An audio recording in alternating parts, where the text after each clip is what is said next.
여러분, 예수님의 십자가는 어떤 능력입니까? 자, 어떤 능력? 죄사함의 능력. 네? 구원의 능력. 자, 우리 교재에서 앞에 우리가 다 정리가 해서 온 거예요. 그죠? 물론 그 외에도 예수님의 능력은 무궁무진하지만 우리 정리한 거 한번 얘기해 볼까요? 구원, 뭐죠? 자, 첫 번째, 예수님의 십자가의 능력은 어떤 능력? 죄사함의 능력, 또 구원의 능력, 또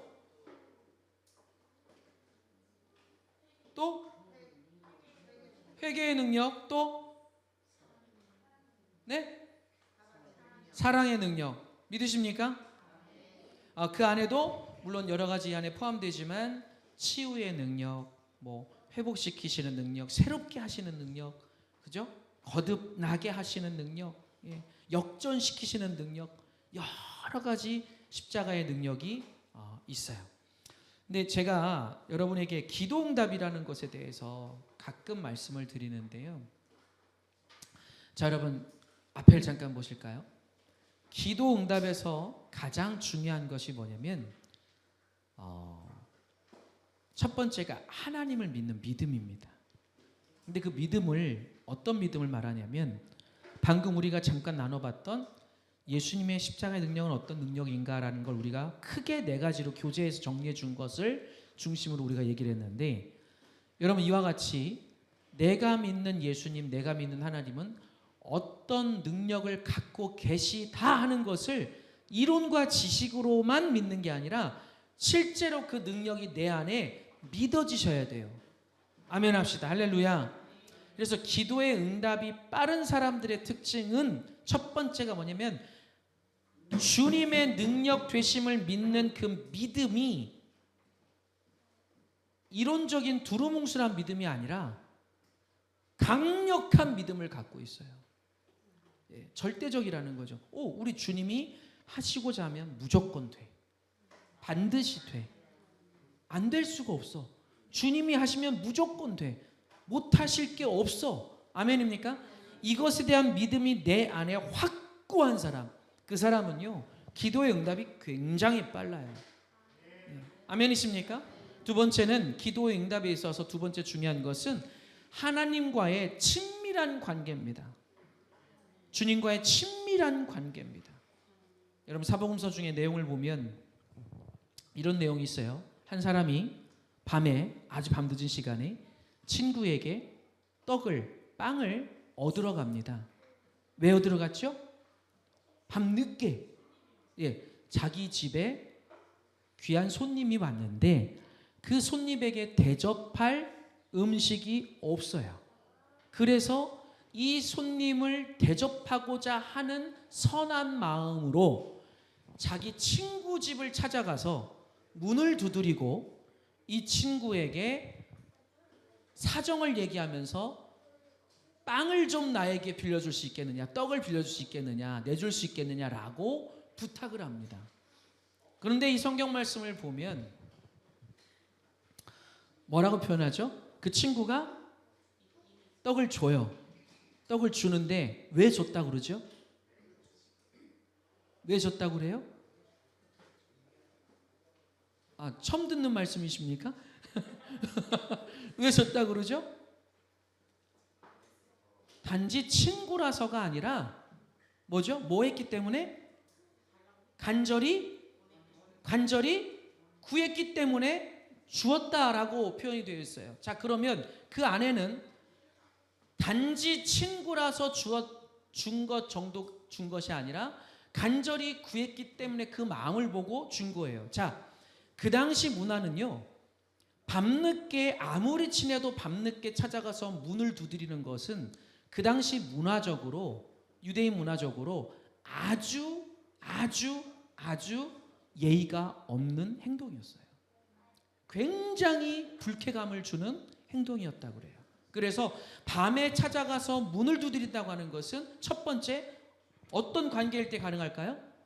그렇죠. 친한 관계일 때라야 가능한 거예요. 자, 우리가 하나님께 뭔가를 구할 때 전제 조건 가장 바탕이 되는 기본은 뭡니까? 친해야 된다는 거예요. 두 번째 뭡니까? 간절히 구해야 된다는 거예요. 이해가 되십니까? 친해야 되고 간절히 구해야 주님이 주신다고 말씀하십니다. 여러분, 하나님과의 관계가 가까워져야 돼요. 친밀하셔야 돼요. 그랬을 때 내가 기도하는 것이 응답이 되는 거예요. 아멘이십니까? 여러분, 우리 십자가의 능력에 대해서 나누다가 제가 이쪽으로 좀 말씀을 드린 이유가 뭐냐면, 십자가의 능력, 하나님이 어떤 하나님인지를 알아야 기도 응답도 받을 수 있다는 거예요. 주님이 어떤 분이신지를 알아야 내가 응답을 받을 수가 있다니까요. 그냥 주구장창 막 허공에 떠들듯이 하나에서 이 20가지까지 20번까지 제목 적어놓고 막, 물론 그렇게라도 기도하는 분은 복된 줄 믿습니다. 그렇게도 안 하는 분들이 훨씬 많으니까요. 근데 어쨌든 그렇게 기도하기보다는 내가 정확하게 기도하는 대상을 바라보고 마음으로 바라보고 주님을 향해서 그분과의 관계를 힘입어 그분을 믿는 믿음으로 구할 때 주님이 응답해 주시는 거예요. 여러분, 굉장히 중요합니다. 굉장히 중요합니다. 오늘 시간이 많지 않기 때문에 기도에 대해서 이런 응답에 대해서는 다음에 또 하겠지만, 세 번째는 성령으로 기도하는 거. 우리 다음 시간에 또 이어서 나누고요. 자, 핵심 요약, 첫 번째 질문에 대한 핵심 요약. 믿는 자에게 약속하신 삶이 바로 십자가의 능력을 누리는 삶입니다. 그 능력이 우리 삶을 놀랍게 뭐합니까? 변화시킵니다. 따라합시다. 변화시킵니다. 자, 다시 한번 크게 변화시킵니다. 여러분, 이것이 믿어지셔야 된다는 거예요. 할렐루야. 믿어지셔야 된다는 것입니다. 아까도 말씀드렸습니다. 주님의 능력은 불가능이 없다. 불가능이 없다. 자, 따라합시다. 사람은, 크게 한번 해보십시오. 사람은 고쳐 쓰는 거 아닙니다. 세상 사람들 이런 말 많이 하지 않습니까? 그런데 우리 예수님 안에서, 자, 우리 예수님 안에서 우리 아이들, 친구들, 우리 예수님 안에서 다시 고백을 좀 바꿔볼까요? 사람도, 해봅시다. 사람도 고쳐 쓸 수 있다. 자, 누가 고쳐 쓴다? 주님이 고쳐 쓰신다는. 할렐루야, 믿으십니까? 그래서 악인도, 추한 사람도, 죄가 많은 사람도, 흠이 많은 사람도, 네? 정말 우리가 봤을 때 저런 사람은, 정말 저런 사람은 막 교회 다닐 자격이 없어. 그러나 하나님이 그에게 임하셔서 그를 붙드시고 그를 변화시키시면 그 사람도 하나님의 사람으로 쓰임받게 되는 거예요. 믿으시면 아멘 합시다. 여러분, 변화시킨다고요. 우리 삶을 변화시키고 나를 변화시키고 변화시키실 수 있다고요. 아멘이세요? 자, 제가 자꾸 가끔 이 목회자 예를 드는 이유가, 우리 성도님들만 어려움을 겪는 게 아니다, 다 똑같다라는 걸 좀 공감대를 가지시라고 제가 일부러 예를 들어 드리는 건데요. 이 자영업, 보통 안 믿는 분들이 개척교회 목사님들에게 이렇게 표현하시더라고요. 자영업자래요. 자영업자. 그래서 왜 자영업자냐 그랬더니, 막 사업장을 하나 딱 차려서 돈을 들여서 인테리어를 해놓고 꾸며놓고, 그러고서 이제 사업을 시작을 해요. 장사를. 근데 잘 될지 안 될지를 알아요, 몰라요? 모르는 거예요. 그래서 개척교회 하시는 목사님들을 안 믿는 분들이 그렇게 표현하더라고요. 자영업자랑 비슷하다고. 자, 목회자들이 개척을 할 때 뭘 가지고 개척을 합니까? 뭐가 있습니까? 정확하게 몇 날 며칠 어느 날 몇 년이 지나면 내가 너희 교회를 이렇게 만들어주고 너희를 이렇게 해줄 것이다 라는 게 정확하게 눈앞에 보이는 게 있을까요? 없을까요? 없습니다. 없어요. 없습니다. 아무것도 보이는 게 없습니다. 눈앞에. 그런데 발을 떼서 나아가는 겁니다. 자, 뭐로 나가는 거예요? 믿음이라니까요. 믿음이에요, 여러분. 하나님께서 하시면 될 것이다 라는 거죠. 나는 불완전하지만, 나는 형편없지만, 그러나 내가 주님 믿고 주님 붙들고 성실하게 거룩하게 그렇게 나아가면 주님이 역사하실 것이다. 그걸 믿고 가는 겁니다. 여러분, 직장도 마찬가지입니다. 여러분, 가정도 마찬가지입니다. 여러분, 날 때부터 용의 집안에서 태어난 사람이 몇이나 됩니까? 용의 집안, 그죠? 날 때부터 그냥 부모님이 막 가쁘고 부자예요. 여러분 대한민국에 그게 몇 프로 될까요? 몇 프로일 것 같습니까? 막 주위 보면은 막 3, 40% 될 것 같지요? 천만의 말씀입니다. 나온 통계가 있는데요. 절대 그렇게 많지 않아요. 근데 자꾸 우리는 뭐라 그래요? 내가 저런 집에 태어났으면 나는 막 지금 벌써 막 날아다닐 텐데 막. 죄송하지만 그냥 내 능력이 부족한 거예요. 그 집안 탓하고 부모 탓할 게 아니라 내 능력이 그냥 그저 거기까지인 거지. 그걸 뭘 집안 탓을 하고 뭐 저쪽 집에 태어났으면 내가 이렇게 살았을 텐데. 여러분 진짜 그것은 우리 마음에서 버려야 될 생각들이에요. 여러분 우리가 개천에서 욕난다고 그러죠. 근데 세상 사람들은 지금 개천에서 욕나지 않는다고 한답니다. 실제로 아이들 자녀들 양육해 보면 뒷바라지 해주고 물질적으로 후원해주고 막 이런 집들이 그런 아이들이 공부를 잘하는 통계가 나와 있어요. 실제로 학원도 많이 보내주고 막 과외도 해주고 막 물심양면 이렇게 도와줄 수 있는 가정들이 아이들의 성적이 쭉쭉쭉쭉쭉 올라가는 통계가 나와 있어요. 그런데 제가 말씀드리고 싶은 것은 자, 여러분이 생각해 보십시오. 만약에 우리의 인생이요 정말 그런 조건 속에서 답이 정해지는 것이라면, 자 질문 드립니다. 하나님의 능력은 언제 필요합니까? 하나님의 능력은 도대체 언제 필요한 겁니까? 하나님의 능력은 왜 있으나 마나한 거 아닐까요? 예. 우리의 믿음이 그런 믿음인 거예요. 종기 그릇만한 믿음. 예. 환경이 이러면 얘들은 안 돼. 상황이 이러니까 얘들은 안 돼. 죄송하지만요. 지금도 믿음의 가정에서 믿음 하나로 잘 되는 집안이 많습니다. 하나님의 복받고 하나님께 쓰임받고 그 아이들이 바르게 자라서 바른 삶을 살아가는 가정들 너무 많아요. 근데 우리는 그게 아니라 눈에 보기 쉬운 그 다수의 예수 믿지 않으면서 신앙심 별것 없으면서 그렇게 그냥 나면서부터 좋은 환경에서 살아서 좋은 환경 속에서 돈으로 물질로 그렇게 해서 조금 잘 되는 그런 사람들만 자꾸 보는 거예요. 여러분 제가 다시 한번 질문을 드려요.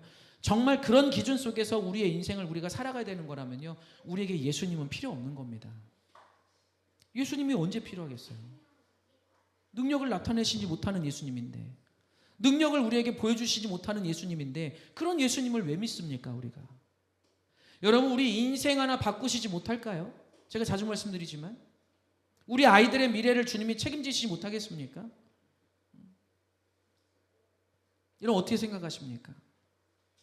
대한민국이 지금 오늘 총선을 했는데 제가 위에 올라가서 잠깐 기사를 이렇게 어떻게 돼가나 기사를 잠깐 봤어요. 정말 저는 댓글을 보면 이 나라의 미래가 보이는 것 같아요. 사람들의 댓글을 보면 총선을 하는 투표를 하는 날에도 서로 욕을 하고 있어요.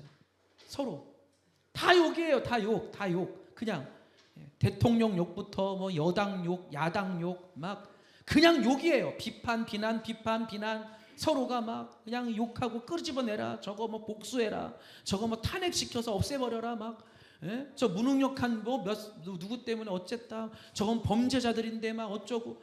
그냥 온통 그 수천 명의 사람들이요 댓글에서 세상에 투표하는 날까지도 서로가 서로를 비방하고 비난하고 욕을 하고 있는 거예요.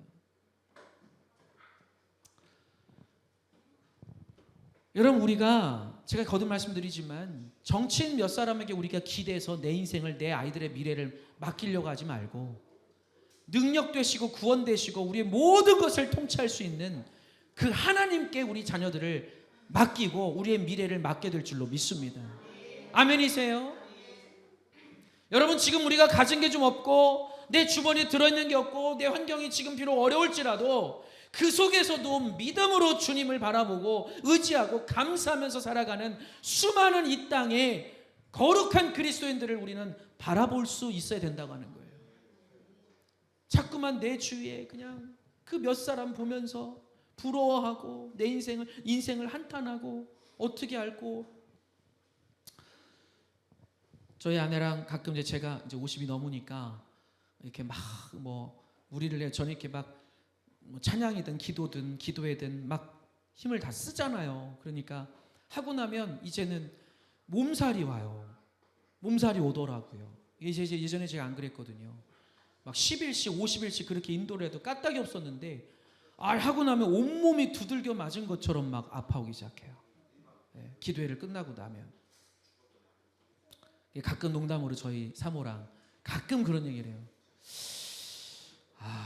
빨리 생명보험 건강보험 하나는 들어놔야 되나.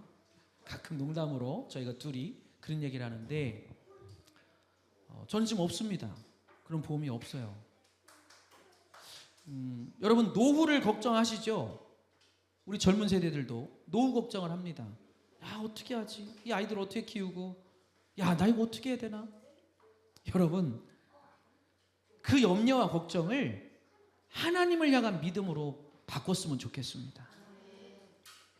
우리 하나님은요 죽어가는 자를 살릴 수 있는 하나님이시라니까요. 생명을 창조하시는 하나님이십니다. 그 하나님이 우리 인생의 물질 문제, 먹고 사는 문제, 의식주 문제, 자녀의 어떤 미래적인 문제를 해결하지 못하시겠냐는 거예요. 여러분 부탁드립니다. 우리 꿈이 있는 교회 교우님들은 부디 믿음 있는 성도님들 되시기를 주님의 이름으로 축복합니다. 그 능력이 우리의 삶을 놀랍게 변화시킬 것입니다. 아무런 부족함도 느끼지 못할 정도로 만족하게 하십니다. 주위에 엄청난 영향력을 끼칩니다. 시험을 만날 때 넉넉히 이기게 합니다. 제가 강단에서 올해만 해도 1월 달부터 계속 설교 중에 제가 말씀 나누는 전하는 주된 내용이잖아요. 이게 지금 시험을 만나도 믿음의 사람은 넉넉하게 이깁니다. 웬만한 일에는 영향받지 않습니다. 기억나시지요? 네. 이 교재가 똑같은 이야기를 해주고 있어요. 하나님께서는 단순히 교회 다니는 사람을 쓰시지 않습니다. 교회를 다닌다고 하나님이 쓰시지 않는다는 거예요. 하나님께서 주목하시는 사람은 정말 예수 믿는 사람. 할렐루야. 이것도 우리가 우리 교회에서 자주 나누게 되는 말씀 아닙니까? 곧 십자가의 도가 하나님의 능력임을 아는 사람을 하나님이 쓰신다는 것입니다. 아멘. 아멘. 여러분 우리 교회가 우리끼리 얘기지만 성전 건축을 했어요. 물론 우리들끼리는 사석에서 농담 삼아서 그러나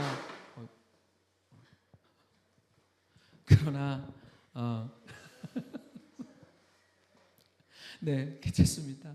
그러나 뭐죠? 물론 아직은 까먹었네. 은혜기 주인이다. 이런 얘기를 우리끼리 하지만 여러분 지금 이 시국에 이 시대에 정말 이게 성전 건축이라는 것이 여러분께 쉬운 일이 아니라니까요. 여러분 과정을 우리가 함께 겪어서 아시지 않습니까? 따라합시다. 기적입니다. 기적입니다. 여러분 우리는 하나님을 더 믿어야 돼요. 더 믿어드려야 돼요. 더 믿어드려야 돼요. 여러분 직장 문제, 앞으로 노후 문제 맡기세요.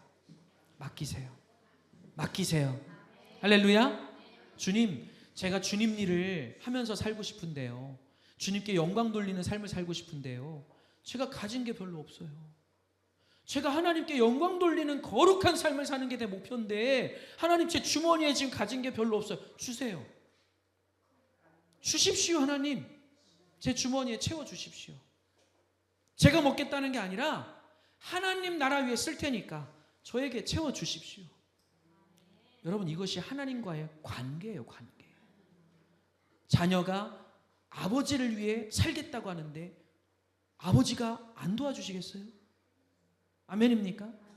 여러분 우리가 거룩한 목적을 가지고 기도하면 주님은 반드시 능력으로 우리에게 역사하실 줄 믿으시기 바랍니다. 두 번째 우리 넘어갈까요? 죄를 깨닫게 하는 능력. 자, 질문 시작.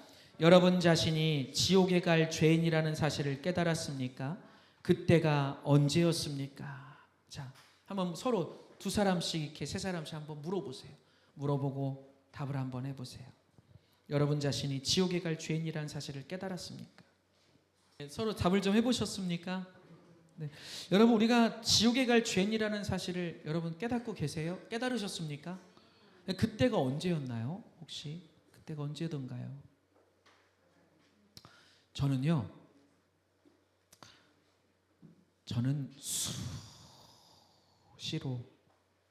수시로 느낍니다. 수시로. 오늘도 느꼈습니다. 오늘도. 오늘 그 이사 문제 때문에 이제 차를 몰고 어디를 이렇게 동네를 가는데, 그쪽에 제가 그러니까 어릴 때, 대학생 때, 막 초기에, 아주 어릴 때 20대 초반에 그쪽에 사는 친구가 있었어요. 그래서 그 동네를 자주 갔습니다.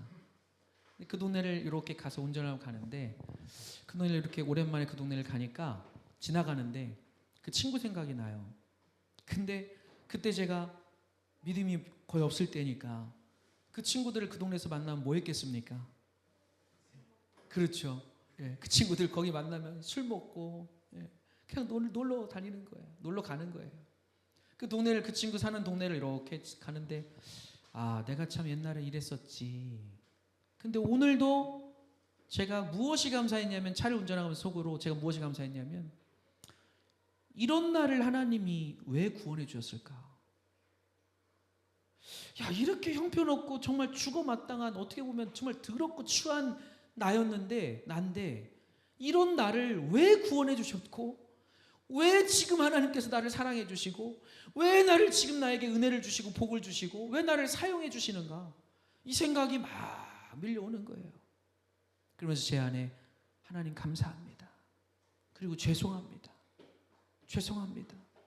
은혜 받을 만한 아무런 자격이 없는 나인데 이런 은혜를 주신 게 너무 감사합니다. 하나님, 혹시 제가 그 지난 제 삶에 대해서 아직도 온전히 혹시라도 제대로 회개하지 못한 부분이 있다면 하나님 용서해 주십시오. 오늘도 아까 오후에 그 생각이 계속 마음속에 오는 거예요. 사랑하는 여러분, 우리는 지옥 갈 죄인들이었어요. 그래서 우리가 하나님 앞에 잘났다는 태도를 보일 만한 게 우리는 아무것도 없습니다. 여러분, 사람들 앞에서도 마찬가지입니다. 남들보다 내가 그래도 낫지. 저 사람보다 내가 낫지. 부부끼리도 내가 당신보다 낫지. 죄송합니다. 따라합시다. 나을 게 하나도 없습니다. 여러분, 나을 게 하나도 없어요. 그러니까 우리가 서로한테 비방하고, 제가 아까 정치 얘기했잖아요. 그래, 저는 우리나라뿐만이 아닙니다. 전 세계적으로 정치인들이 다 비슷한데, 자기들이 누구한테 비방하고 비난할 자격이 있냔 말이죠. 똑같은 사람들끼리 똑같은 권력 욕심을 가지고 사는 사람들이 누가 누구를 비방하고 누가 누구에게 욕을 하냔 말이에요. 저는 그것이 너무나 속이 상해요. 제발 이제 그만했으면 좋겠어요. 제발. 세상에, 예를 들어서 어떤 당이 정권을 잡으면 야당이 된 당에서 도와주면 되잖아요. 협치하면 되지 않습니까? 그럼 국민들이 그걸 보고, 이 사람들 보게, 이런 훌륭한 사람들이 어디 있어, 다음엔 당신들한테 정권을 줄게. 국민들이 그 사람들 또 찍어주는 거예요.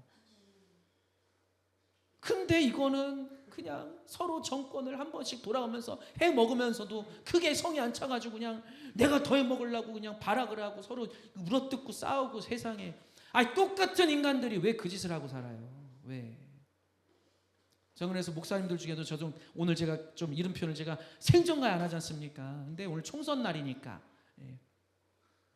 저는 목회자분들 정치하지 말아야 된다고 생각해요. 정치판에 뛰어들면 안 돼요. 목회자들은 기도를 하고 영적으로 조언을 해주고 도와주는 거는 얼마든지 괜찮지만, 왜 목회자들이 정치판에 뛰어듭니까? 하나님이 절대 그것을 기뻐하실 수 없어요. 거기 가 있으면 목회자들이 이렇게 할 수 있을까요? 우리 은혜로 합시다. 안녕하세요. 은혜로 합시다. 그런 거 보셨습니까? 못합니다. 그렇게. 일단 정치판에 들어가면 비방하고 비난하는 것부터 시작을 해야 돼요. 나도 어쩔 수 없이. 내가 잘났다고, 우리가 낫다고, 우리가 낫습니다. 우리가 낫습니다. 따라합시다. 나을 거 하나도 없다. 제발 우리 그리스도인들 깨닫기를 주님의 이름으로 축원합니다. 예수님 외에는 우리는 자랑할 거리가 하나도 없어요. 하나도 없어요. 하나만 더 할까요? 우리 정치하시는 분들이요, 지금 오늘 뉴스에 났던데 대다수가 판사, 검사, 변호사랍니다. 자, 판사, 검사, 변호사 출신들은 머리가 어떤 분들이세요? 똑똑한 분들이에요. 아주 잘났다고 자부하고 사시는 분들이에요. 근데 그런 수백 명, 고작 수백 명 그분들이 나라를 망치고 있어요. 지금 여야 그런 거 떠나서 똑같습니다. 지금. 그러니 이걸 하나님이 보실 때 마음이 어떠시겠냐는 거예요. 하나님 마음이. 여러분, 우리가 하나님 앞에 그냥 겸손했으면 좋겠어요. 하나님, 저는 죽어 마땅할 사람인데 하나님 은혜로 사는 겁니다.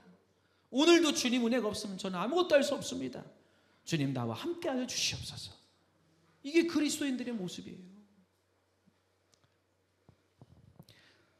내가 지옥에 갈 죄인이라는 사실을 깨닫게 해주는 것이 십자가의 능력입니다. 예수님의 십자가의 예수님을 인격적으로 만나야 자신의 죄를 깨달을 수 있습니다. 자신의 죄를 깨닫는 것이 거듭남의 시작이며 굉장히 중요합니다. 자신의 죄를 깨닫는 것이 거듭남의 시작이며 제자됨의 시작입니다. 거기 밑줄 치시던지 별초를 쳐주세요. 자신의 죄를 깨닫는 것이 거듭남의 시작이며 제자됨의 시작입니다. 그래서 수요예배 때 저번에 말씀드렸습니다. 회개가 일어날 때 일어날 수 있는 첫 번째 단계가 뭐가 반드시 전제가 돼야 된다? 내가 이것이 나의 잘못이구나, 나의 흠이구나, 내가 죄인이구나라는 것을 받아들일 수 있어야 돼요. 그것이 인정돼야 회개도 할 수 있는 것입니다. 아멘이시죠? 근데 어떤 사람들은요, 죽었다 깨나도 자기는 나는 별로 죄가 없어요.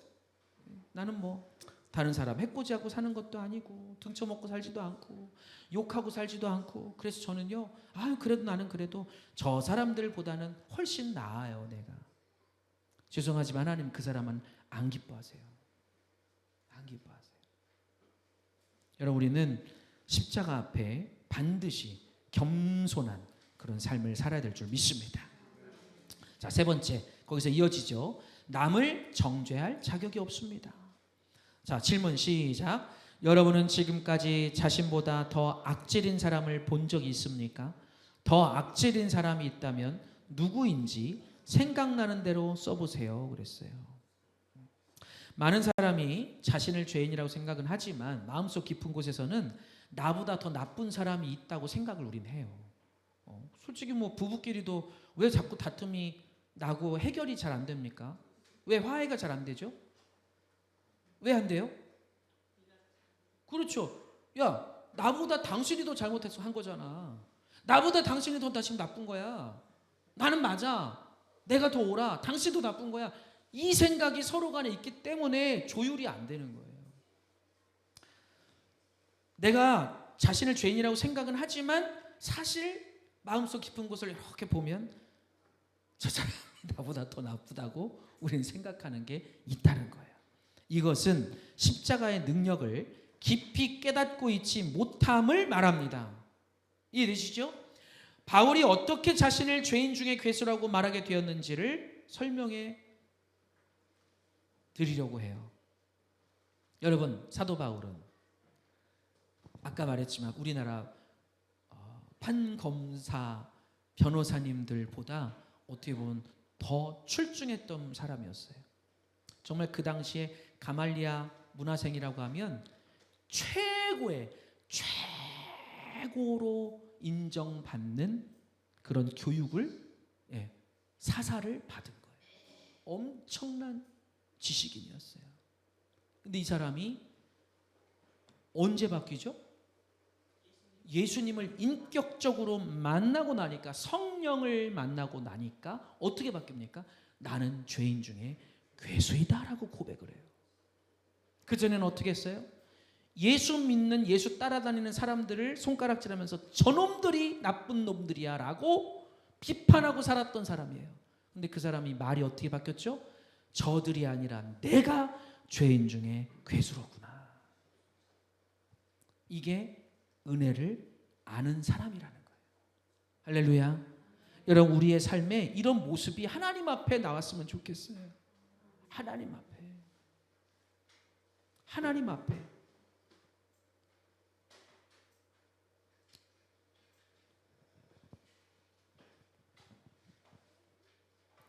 자, 두 번째 질문. 오늘 새롭게 깨달은 자신의 죄는 무엇입니까? 여러분 한번 적어보시고 우리 서로 이렇게 한번 물어보세요. 우리 부부끼리나 이렇게 가까이 계신 분들, 오늘 깨달은 죄가 뭡니까? 오늘 깨달은 죄. 오늘 깨달은 죄.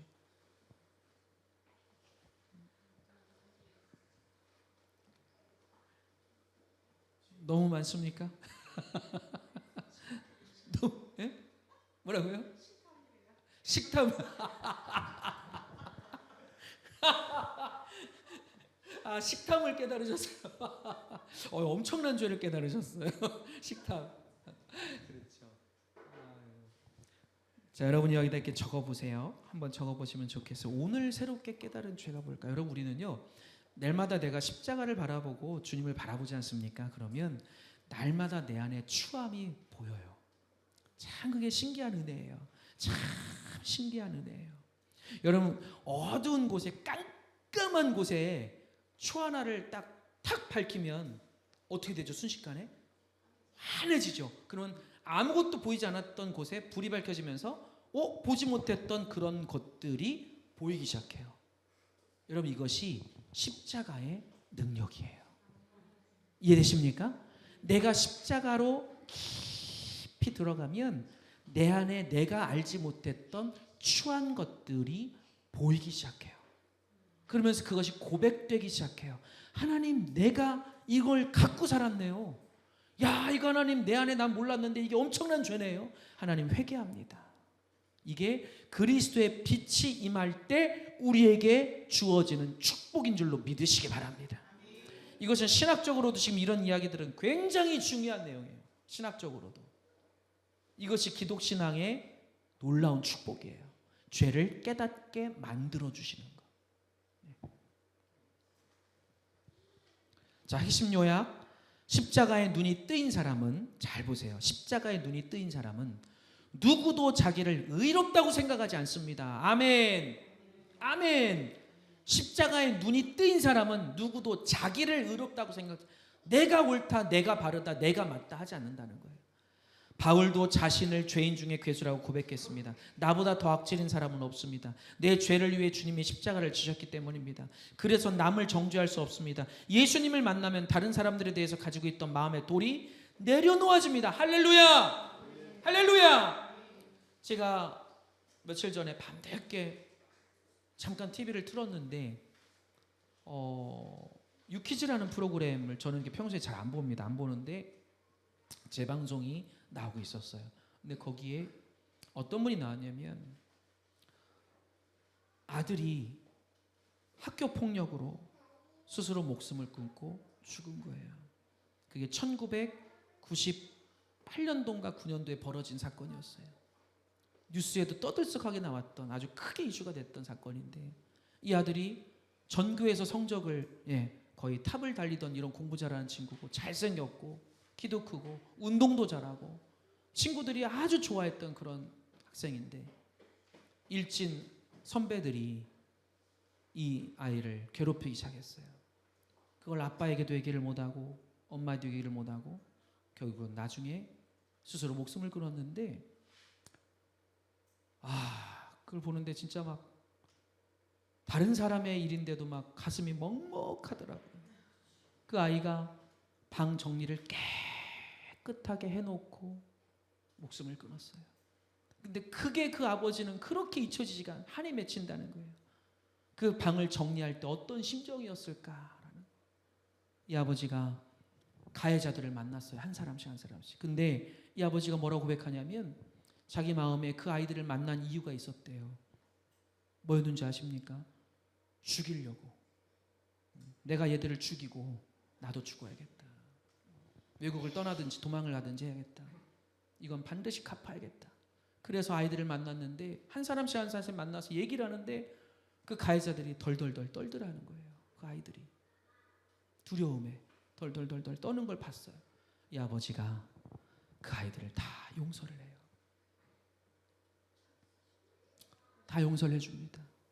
용서해주고 25년간 지금까지도 그분을 통해서 우리나라의 그 학교폭력법이 만들어졌어요. 개정이 됐어요.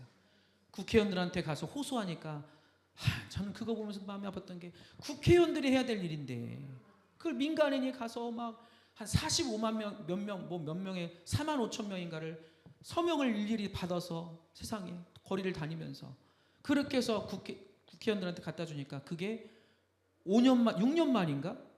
예. 세상에 6년인가 8년인가 그랬어요. 그렇게 오랜 시간 지나서야 그 법이 개정이 되더래요. 그러면서 지금도 그 운동을 하고 있어요. 예. 학교 폭력을 예방하는, 방지하는. 제가 그 아버지를 보는데 내가 예수 믿는 사람으로서 과연 내가 저런 일을 겪었다면 나는 저렇게 할 수 있을까라는 생각이 드는 거예요. 그 아이들을 용서할 수 있을까 과연? 이해할 수 있을까? 눈에도 안 아플 내 아이를 죽게 만들었는데 야 내가 이걸 용서할 수 있을까? 그 생각이 막 밀려오더라고요. 제가 그러면서 많이 또 부끄럽고 그 아버님을 뵈면서 그 아이가 더 이렇게 알려지게 됐던 이유 중에 하나가 가수 성시경 아시죠? 성시경의 아주 친한 친구였대요. 아주 친한 친구. 그래서 지금도 성시경 씨가 그래서 그 단체에서 홍보대사로 같이 활동을 하고. 여러분 우리가 누군가를 용서한다는 것은 그런 것 같아요. 두 가지인데 저는요 크게 첫 번째는 죽어 마땅할 나를 위해 죽어주신 예수님의 은혜를 생각하면 용서 못할 게 없는 것 같아요. 두 번째는요 나나 저 사람이나 똑같은 죄인인데 아까도 제가 정치인들 얘기를 빗대서 얘기했지만 나도 똑같은 죄인인데 하나님 보실 때 내가 누구를 욕할 수 있을까 하는 거예요. 여러분 우리가 적어도 우리 가까이에 있는 이웃이나 가족이나 용서하고 살았으면 좋겠습니다. 할렐루야. 마음에 담아두고 두고 봐라 언젠간 내가 갚아주리라. 여러분 그러지 말고 우리 십자가의 그 은혜를 생각하면서 우리 서로 좀 사랑하면서 그렇게 살아가길 바랍니다. 천국에 가면 죄를 용서받은 속죄의 은혜가 가장 큰 복임을 알게 됩니다라고 여기 교재가 나와 있어요. 죄를 용서받은 속죄의 은혜가 가장 큰 복이다. 할렐루야. 물질의 복, 건강의 복, 성공의 복이 다 귀하지만 죄사함의 복보다 더 귀한 복은 있다 없다? 없습니다. 아멘. 없습니다. 그래서 날마다 우리는 예배하면서 감격할 수 있다는가요? 눈물을 흘릴 수 있고 감사할 수 있고. 자, 우리 마지막 다섯 번째 축복의 확신. 자, 질문 시작. 그동안 늘 받고 살아왔지만 오늘 새롭게 깨달은 하나님의 은혜와 복이 있습니까? 한번 물어보세요 서로에게. 늘 받고 살아왔지만 하나님께 늘 받고 살아왔지만 오늘 새롭게 깨달은 하나님의 은혜와 복이 혹시 있습니까? 나눠보셨습니까? 생각해 보셨습니까? 하나님께 늘 은혜와 사랑을 받고 살고 있지만 그래 왔지만 오늘 새롭게 깨달은 하나님의 은혜와 복이 무엇인가 하는 거예요. 오늘 그 이사 이제 견적을 보려고 오늘 만났어요 사장님을. 근데 또 이야기를 잘 이렇게 나눠야 돈도 깎아주고 그러니까 대화를 저는 보통 많이 이렇게 하게 되는 편인데 견적을 이렇게 보시고 가시면서 제가 이렇게 인사하려고 따라 나갔어요. 근데 밖에 서서 한참을 이제 이런저런 얘기를 저한테 하시더라고요. 근데 같이 일하는 친구들 중에 20대 중후반 이런 젊은이들이 있대요. 근데 그 중에 한 친구는 너무너무 공부를 잘해서 고등학교 때도 거의 탑을 달리고 막 이런 친구. 근데 이 친구가 지금 이사야를 배우고 있대요. 그래서 왜 배워요? 왜 뭐 직장에 어디 안 들어갔대요? 그랬더니 이 친구가 갑자기 중간에 공부를 너무 하다가 예, 머리 이상해졌어요. 아주 정서적으로 아주 그냥 막 그냥 다 막 싫은 거예요.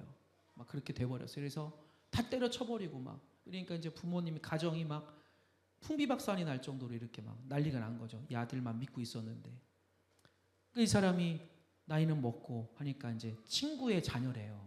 그러니까 너 그러지 말고 내가 가르쳐 줄 테니까 이사야를 배워봐라. 지금도 뭐 무슨 자격증 따러 그러면 한 2시간 공부하고 가서 따온대요 그냥. 예. 믿기지가 않을 정도로 이게 머리가 비상한 거예요. 야 인마 너는 왜 이러고 사니? 그분 얘기가 야 인마 너는 왜 이러고 살아? 공부를 더 해서 빨리 뭘 해. 다 지겨워요. 다 싫어요. 그냥 몸 쓰는 게 제일 그냥 속이 편하고 저는 이게 좋아요. 가르쳐 주세요. 그러면서 그 사장님이 너무 마음이 아프다는 거예요. 왜 이러고 사는지 제가 저런 친구들이 왜 저러고 사는지. 그래서 제가 얘기를 들으면서 속으로 그 생각이 다시 드는 거예요. 아 하나님 참 저런 영혼들 예수 믿어야 되는데 진짜 예수님을 모르니까 저러는데 그러면서 저에게 주신 은혜가 또 이렇게 보이더라는 거죠. 제가 야 내가 예수 믿은 게 정말 축복이구나. 내가 예수님을 믿게 된 게 진짜 축복인 거구나. 여러분 그래서 날마다 우리는요 하나님 앞에 겸손하게 되고 나를 낮추게 되고 감사할 수 있게 됩니다. 아멘이십니까? 따라합시다. 입을 열어 일부러라도 감사를 표현하자. 할렐루야. 이런 삶이 되시기를 축원합니다. 자, 핵심 요약. 하나님의 사랑은 환경을 통해 확인해야 알 수 있는 것이 아니라 이미 확증된 진리입니다. 아멘. 십자가는 하나님의 사랑을 나타내는 분명한 증거입니다. 그래서 십자가의 능력은 나를 복주시는 하나님의 사랑을 확신하게 합니다. 축복의 믿음을 가질 때부터 그 믿음은 능력이고 기적이 됩니다. 두려운 것도 염려도 사라집니다. 이 믿음에서 진정한 감사가 나옵니다. 아멘. 분명히 아까 말씀드렸습니다. 주님을 믿는 믿음이 온전해야 내 안에 감사가 계속 나올 수 있게 됩니다. 그 능력이 믿기지 않고 그 믿음을 잘 갖지 못하면요 수시로 우리는 불만족과 걱정과 염려와 짜증과 막 신세한탄과 그 계속 나와요. 계속.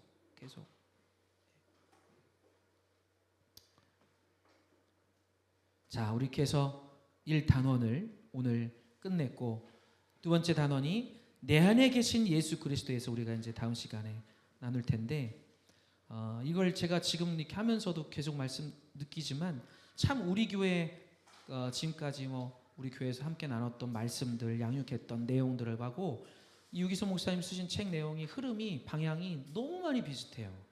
참 이게 감사한데 우리 다시 한번 좀 깊이 우리 마음에 새기고 우리가 깨닫고 거듭나게 되기를 축복합니다.